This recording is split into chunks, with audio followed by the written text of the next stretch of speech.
नमस्कार, आप देख रहे हैं अपने उत्तराखंड और मैं हूं नेहा आपके साथ।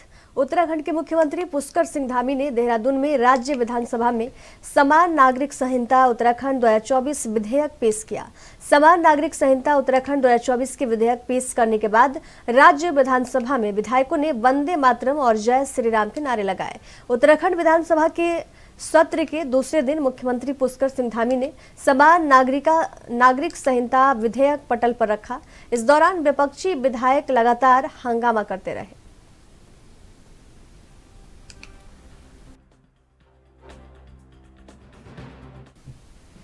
5 फरवरी से शुरू हुए विधानसभा के विशेष सत्र पर नाराजगी जताते हुए मुख्य विपक्षी दल कांग्रेस पार्टी के सभी विधायक राजधानी देहरादून के राजभवन में राज्यपाल retired lieutenant general Gurmeet Singh से भेंट की।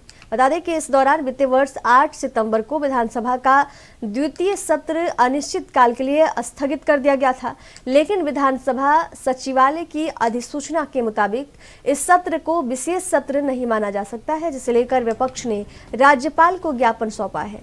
इस बात को लेकर नेता प्रतिपक्ष यशपाल आर्य ने बीजेपी पर निशाना साधा।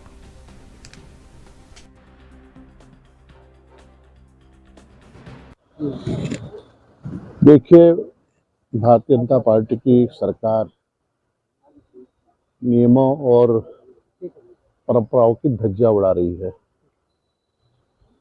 और जिस तरह से आज कार्यमंत्रणा समिति की बैठक में मैंने और माननीय प्रीतम सिंह जी ने अपना पक्ष रखा कि जो हमारे माननीय विधायक हैं वह अपनी बात को सदन में नहीं रखेंगे तो वो कहाँ अपनी बात को रख पाएंगे। ये प्रश्नकाल को समाप्त करना चाहते हैं, कार्यस्थगन प्रस्ताव को समाप्त करना चाहते हैं और यहाँ तक कि 25 जनवरी का में इन्होंने एक सर्कुलर जारी किया है विधानसभा सचिव विधानसभा ने, उसमें कार्यस्थगन के प्रस्तावों को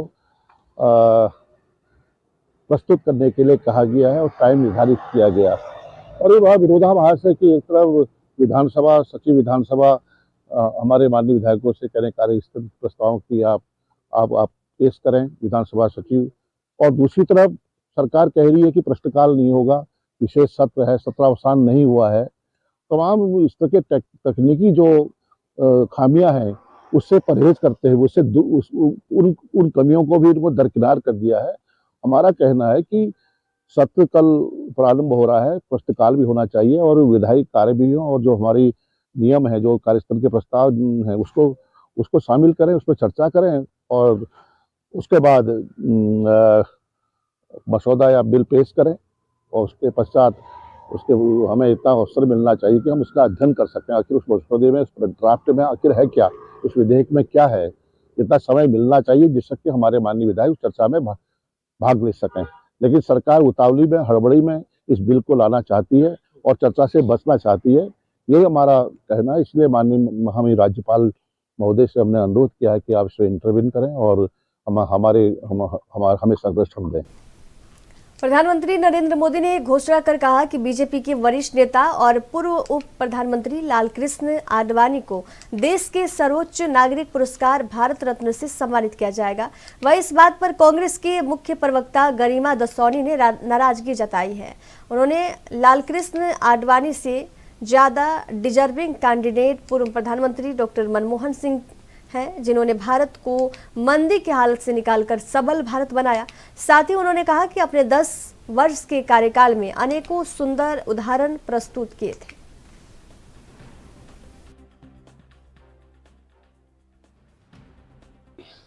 देखिए, मुझे लगता है कि अच्छी बात है अगर उनको दिया गया भारत रत्न, उनका योगदान है देश की राजनीति में, लेकिन उनसे ज्यादा अगर कोई डिजर्विंग है तो डॉक्टर मनमोहन सिंह है। 1991 में जब देश बहुत मुश्किल दौर से गुजर रहा था, उस वक्त देश को उबारने का काम एक वित्त मंत्री के तौर पर और एक प्रधानमंत्री के तौर पर 10 साल जो उन्होंने अर्थव्यवस्था को मजबूत करने का काम किया, वो डॉक्टर मनमोहन सिंह जी ने किया।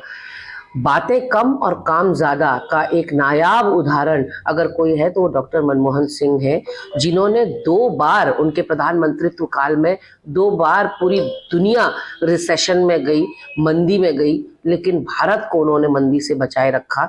ऐसा जिस वक्त हमने सत्ता छोड़ी 2014 में, उस वक्त 8% की दर से हमारी ग्रोथ हो रही थी, आज वो गिरकर 5, 5.25 है।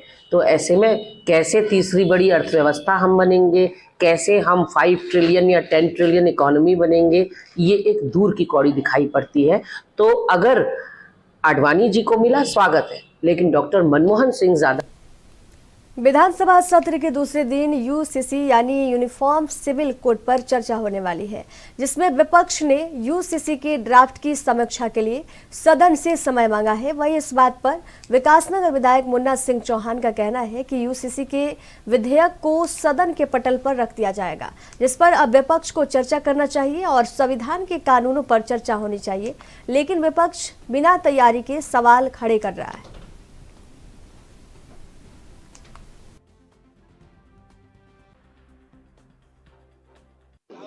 आप उनका कहना है, एप्रीहेंशंस है, वो ऐसा सोच रहे हैं। विधेयक कोई किसी के बस्ते में बंद नहीं है। It has been placed on the table of the house. अब ये हाउस की प्रॉपर्टी है, आप उसका अध्ययन करिए, आप उस पर डिबेट करिए। House is open to the discussion. आप डिस्कशन करिए, संविधान की बात करिए, कानून की बात करिए, देश के अलग अलग जो हिस्से हैं उसमें जो प्रिविलेंट लॉज है उसकी बात करिए। आपका यदि ज्ञान है तो विदेशों की बात करिए। आप संविधान निर्माताओं के और उसके भी यदि आप बियॉन्ड जाते हैं तो संविधान भी जब बना तो संविधान बनाते समय भी संविधान निर्माताओं के विचार क्या थे, उसके लिए आप कॉन्स्टिट्यूएंट असेंबली की डिबेट को पढ़िए। हल्द्वानी में एक दिन पहले युवती द्वारा गैंगरेप किए जाने का आरोप लगाकर कोतवाली में मुकदमा लिखवाया गया था। इसके बाद पुलिस महकमे में हड़कंप मच गया था। पुलिस ने तहरीर के आधार पर फिर लिखी और जांच शुरू की तो मामला कुछ और ही निकलकर सामने आया। एसएसपी प्रहलाद नारायण मीणा ने मामले का खुलासा करते हुए क्या कुछ कहा, सुनिए। देखिए, हल्द्वानी कोतवाली में कल एक मुकदमा पंजीकृत हुआ था, जिसमें एक गैंगरेप का एफआईआर रजिस्टर हुई थी।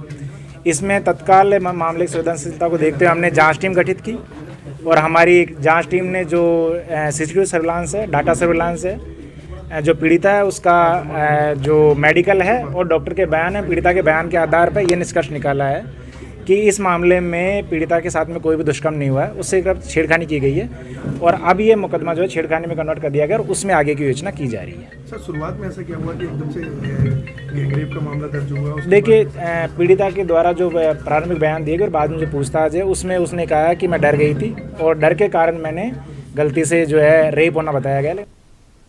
भीमताल में पूर्व राज्यपाल भगत सिंह कोश्यारी का जोरदार स्वागत किया गया। यहाँ एक निजी होम स्टे में उन्होंने स्थानीय लोगों और बीजेपी कार्यकर्ताओं से बातचीत भी की। इस मौके पर उन्होंने कहा कि जो प्रदेश में बीजेपी सरकार ने विधानसभा में समान नागरिक संहिता विधेयक पेश किया है, उसका सभी लोग इंतजार कर रहे थे।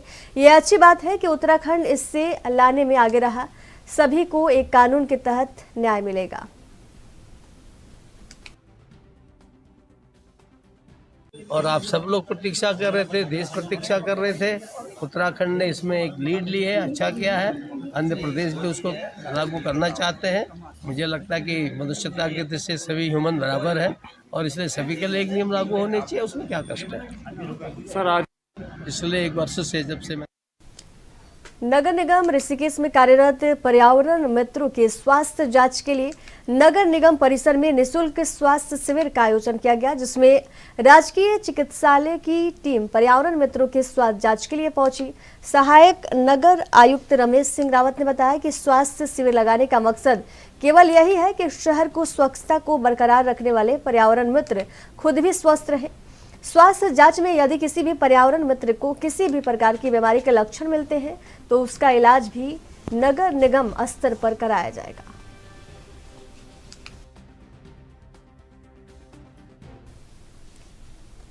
मुख्यमंत्री पुष्कर सिंह धामी के दिशा निर्देश में Tanakpur Subhash Nagar Bengali colony ward number 3 में बहुउद्देशीय शिविर कैंप लगाया गया। कैंप के माध्यम से लगभग 51 परिवार लाभार्थी हुए। इस दौरान समाज कल्याण विभाग, श्रम विभाग, नगर पालिका, विद्युत विभाग, राजस्व विभाग और अन्य विभाग के भी स्टॉल लगाए गए, जिसमें वृद्धा पेंशन, विधवा पेंशन और अन्य पेंशन पंजीकरण के साथ सत्यापन किए गए।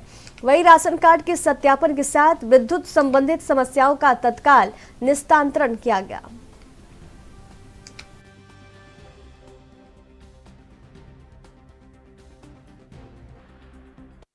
गया है तो सर कितने लोगों को लाभ मिला है, क्या क्या जानकारी मिल पाई है? काफ़ी समय से यहाँ पर लोगों को विभिन्न समस्याओं के निस्तारण के संबंध में डिमांड आ रही है। माननीय मुख्यमंत्री जी के दिशा निर्देश पे यहाँ पे एक कैंप लगाया गया, जिसमें समाज कल्याण, श्रम विभाग, विद्युत विभाग, नगर पालिका, राजस्व और चिकित्सा विभाग की तरफ से इसमें परिपक्वता पेंशन, वृद्धावस्था पेंशन, विधवा पेंशन और साथ ही में पेंशनर्स का सत्यापन, इसके अलावा राशन कार्ड संबंधी समस्याएं, विद्युत संबंधी समस्याएं और चिकित्सा विभाग से लोगों का परीक्षण करवाया गया। करीब 51 परिवारों को यहाँ पे लाभ दिए गए हैं और निरंतर इस तरह के जो कैंप्स हैं वो लगाते चले जाएंगे। सर कैंप के माध्यम से क्या कुछ समस्याओं का निस्तारण तत्काल कर दिया गया है? जी, इसमें तत्काल रूप से करीब 6 परित्यक्ता पेंशन्स, 2 विधवा अवस्था पेंशन्स और 1 वृद्ध अवस्था पेंशन और साथ ही राशन कार्ड्स के सत्यापन और श्रम विभाग की तरफ से 12 श्रमिकों का सत्यापन और इसके अलावा श्रम विभाग की तरफ से जो दी जा रही अन्य सुविधाएं हैं उसके पंजीकरण करवाए गए हैं। चक्राता त्यूड़ी मोटर मार्ग पर भारी बर्फबारी के चलते मार्ग बाधित हो गया। पर्यटकों के 6 से 7 वाहन फंस गए। पर्यटकों के फंसे वाहनों की सूचना पर एसडीआरएफ की रेस्क्यू टीम ने मौके पर पहुंचकर रेस्क्यू किया, लेकिन सड़क पर भारी बर्फ होने की वजह से उन्हें पैदल ही लंबा रास्ता तय कर पर्यटकों के पास पहुंचना पड़ा, जिसके चलते एसडीआरएफ की रेस्क्यू टीम ने बड़ी मुश्किल से पर्यटकों के बर्फ में फंसे वाहनों के साथ ही करीब 25 पर्यटकों को निकालकर सुरक्षित स्थान पर पहुंचाया गया।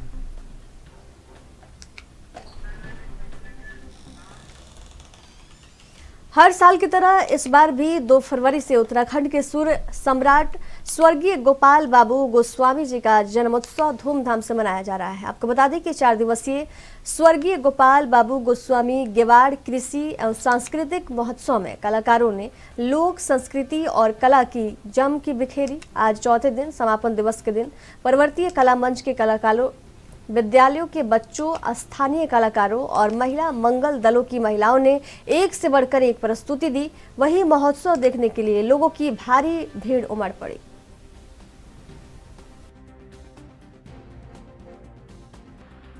आनंदों को हार्दिक स्वागत करते हैं और गेवाड़ कृषि महोत्सव का जो उद्देश्य है, जो हमारी रंगीली बैराट है और जो पूरा चौकुटे का क्षेत्र है वो कृषि का क्षेत्र है, इसलिए हमारा जो लक्ष्य है वो कृषि को बढ़ावा देना है। साथ में जो हमारे क्षेत्र की जो कलाकार है जिनको मंच नहीं मिल पाता, उन कलाकारों को, चाहे नन्हे कलाकार है, वरिष्ठ कलाकार है, सबको मंच देने का उद्देश्य है और जिससे हमारे क्षेत्र की प्रतिभाएं हैं वो प्रतिभाएं आगे बढ़े, ये हमारी समिति का उद्देश्य है। और लगातार जनता का जो सहयोग है बहुत बढ़ चढ़कर मिल रहा है, इसलिए हम सभी क्षेत्र की जनता का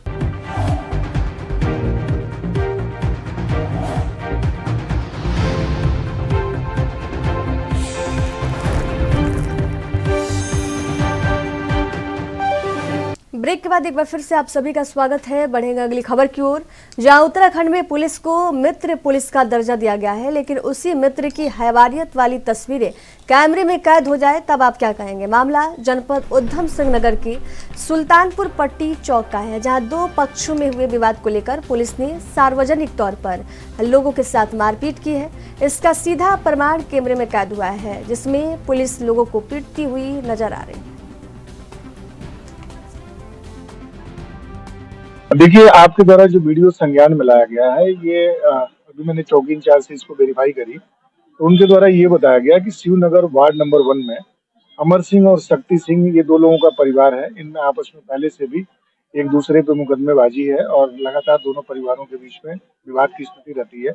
इसी क्रम में जब वो पट्टी क्षेत्र में ये लोग दोनों परिवार एक स्थान पर काम कर रहे थे, इसी बात को लेकर के तू मैं हुई और वहीं से इन दोनों पक्षों के बीच में दोनों तरफ से जो कुछ लोग थे आपस में मारपीट की घटना हुई है। चौकी इंचार्ज को हिदायत दी गई है कि तत्काल इनसे तहरीर प्राप्त करें और इस पे वैधानिक कार्रवाई करें, सख्त से सख्त वैधानिक कार्रवाई इस पर सुनिश्चित करें। मामला सर यही पक्ष था जो वहां पे जब इसकी सूचना मिली तब तक ये लोग चौकी पहुंचे, दोनों पक्ष अपने अपनी तरफ से, और जब चौकी पहुंचे तो वहां भी इन्होंने एक दूसरे से हाथ करने की कोशिश करी, भिड़ने की कोशिश करी, तो वहां मौजूद पुलिस कर्मियों ने दोनों को अलग कराया। अलग करने के बाद चूंकि इन्होंने एक दूसरे से जो उस क्षेत्र में पट्टी क्षेत्र में मारपीट करी थी, हल्की फुल्की चोटें थी, तो पुलिस ने इनको मजरूरी दे करके और भेजा था कि आप पहले अपना इलाज और जो मेडिकल है उसको बनवाइए। अभी तक तारीख नहीं आई है। हल्द्वानी में यूथ कांग्रेस द्वारा आगामी 7 फरवरी को अग्निवीर योजना के खिलाफ एक बड़ा कार्यक्रम आयोजित किया जा रहा है। यूथ कांग्रेस के प्रदेश अध्यक्ष सुमित्र भुल्लर ने स्वराज आश्रम में प्रेस वार्ता करते हुए बताया कि जिस तरह केंद्र सरकार ने सेना में जाने वाले युवाओं के साथ छल किया है, उसको लेकर अब कांग्रेस युवाओं के बीच जा रही है। 7 फरवरी को हल्द्वानी के मधुबन बैंक्वेट हॉल में इस कार्यक्रम को आयोजित किया जाना है, जिसमें कुमाऊं भर से अग्निवीर भर्ती से छले युवा कांग्रेस के केंद्रीय आला कमान से वार्ता करेंगे और अपने विचारों को रखेंगे।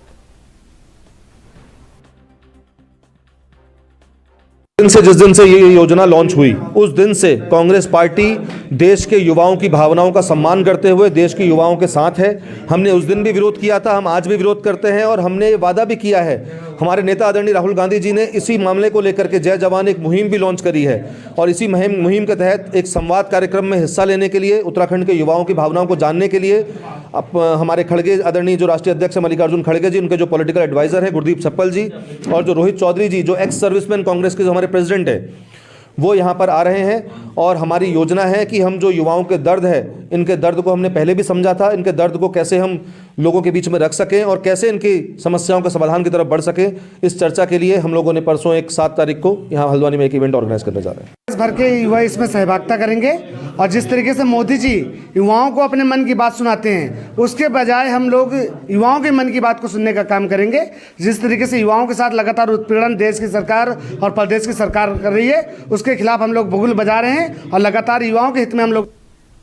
सिसिया से रेप के आरोपों में एमपी एमएलए कोर्ट से बरी होने के बाद पूर्व केंद्रीय गृह राज्य मंत्री स्वामी चिन्मयानंद मीडिया के सामने आए। हरिद्वार पहुंचे स्वामी चिन्मयानंद ने प्रेस कॉन्फ्रेंस करते हुए कहा कि राजनीतिक षड्यंत्र के तहत उनकी छवि खराब करने के लिए उन पर ये आरोप लगाए गए थे। ये राम मंदिर आंदोलन में काफी एक्टिव रह चुके हैं, इसलिए राजनीतिक प्रतिद्वंदियों ने उनके खिलाफ ये षड्यंत्र रचा हुआ था। काशी मथुरा धार्मिक स्थलों के विवाद पर स्वामी चिन्मयानंद ने कहा कि हिंदू और मुस्लिम दोनों पक्षों को आपसी सहमति से इस विवाद को हल कर लेना चाहिए।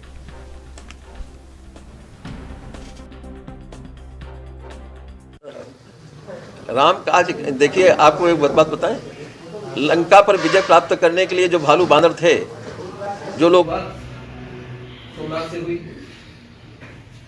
तो ये अयोध्या के लोगों को, मथुरा और काशी के लोगों को उम्मीद हुई कि अब उद्धार हो सकता है।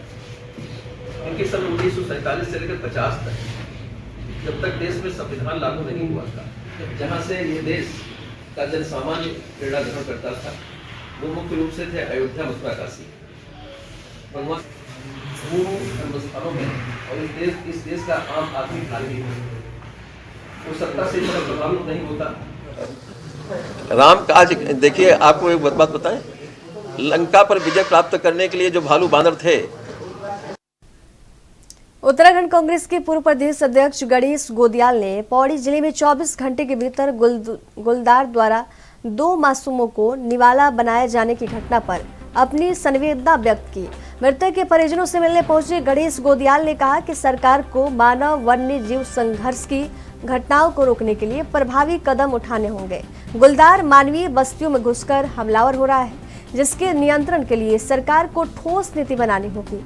गणेश गोदियाल ने कहा कि 24 घंटे के भीतर गुलदार के हमले में 2 मासूमों को अपनी जान गंवानी पड़ी, जो बेहद कष्टदायी और हृदय विदारक घटना है।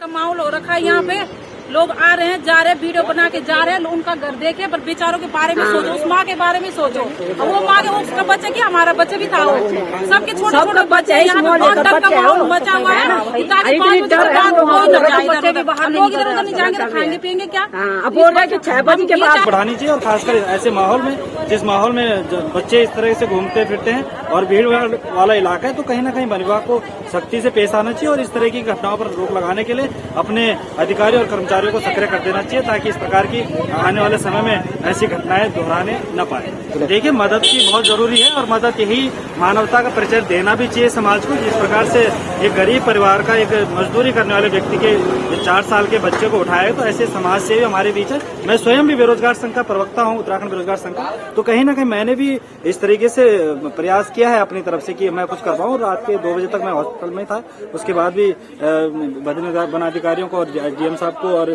तमाम अधिकारियों को फोन करने के बाद, तो ये कहीं ना कहीं मानवता होने के नाते हम लोगों को इसका परिचय भी देना चाहिए। और पीड़ित परिवार के साथ, जब तक पीड़ित परिवार को पूरी तरह से न्याय नहीं मिल जाता, बाघ जो है आदमखोर बाघ है, उसको ढेर नहीं किया जाता, हम इस प्रकार की बातें शासन प्रशासन को सूचना भी देते रहेंगे और वन अधिकारियों को इसका लगातार उनके साथ पीड़ित परिवार की पैरवी करते रहेंगे। ये बहुत ही दुर्भाग्यपूर्ण है कि करीब 25 किलोमीटर के दायरे में 2 स्थानों पर 2 बच्चे बाघ का निवाला बने। मैं हमेशा से इस बात को कहता आया हूं कि सरकारों की जो बाघों के संरक्षण की योजनाएं हैं, उससे बाघों की संख्या में बहुत ही इजाफा हुआ है, लेकिन उस योजना के साथ साथ सरकारों को मानव जीवन की सुरक्षा का भी ध्यान रखना चाहिए और ऐसी योजनाएं बनानी चाहिए कि बाघ जंगल के एरिया में ही रह सकें और रिहायशी इलाकों में न घुसें। तो इस प्रकार की योजनाएं बनाने की आवश्यकता है। लोगों का जीवन बहुत महत्वपूर्ण है।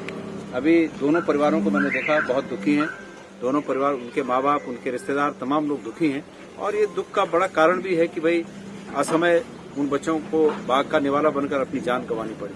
तो मेरा ये कहना है कि सरकार सिर्फ कुछ रुपए कंपनसेशन के देकर अपने फर्ज की इतिश्री न समझे और एक दीर्घकालिक योजना इस बाबत बननी चाहिए। मैं इसमें किसी पार्टी की सरकार को ब्लेम नहीं करना चाहता, किसी भी पार्टी की सरकार हो, लेकिन इस पर ध्यान देने की आवश्यकता है कि बाघों के संरक्षण के साथ साथ मानव जीवन को कैसे सुरक्षित किया जाए, इस पर योजनाएं बने, बहुत सोच समझकर योजनाएं बने, बाघों को जंगल के एरिया में सीमित रखा जाए। अपने उत्तराखंड की खबरों के सफर में फिलहाल दीजिए जाने की इजाजत। देखते रहिए एनबी न्यूज। नमस्कार।